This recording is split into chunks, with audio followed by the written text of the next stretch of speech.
Welcome to Kenton's videos. Enjoy the video. You begin by confirming an Azure subscription and creating a speech resource. This gives you a key and endpoint that the SDK needs. Once you have keys, install the Azure Speech SDK or use the REST API. The SDK simplifies authentication and audio handling.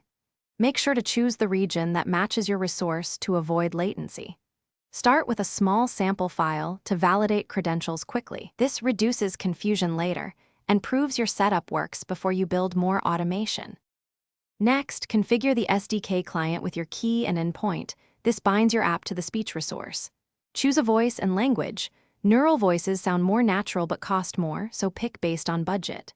Specify output format, WAV for editing, MP3 for compact delivery, and set sample rate. Then call the synthesize method with your text. Handle streaming for long text or save to file for short clips. Once done, play the file to confirm audio quality and pronunciation. Finally, integrate TTS into your app or automate batch runs with scripts or serverless functions to scale.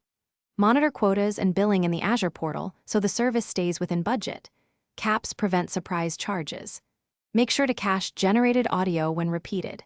If things go wrong, first verify your key and endpoint match the resource region, then check network/firewall rules and SDK versions. Often a region mismatch or expired key causes failures. Thanks for watching. Consider subscribing if we helped you.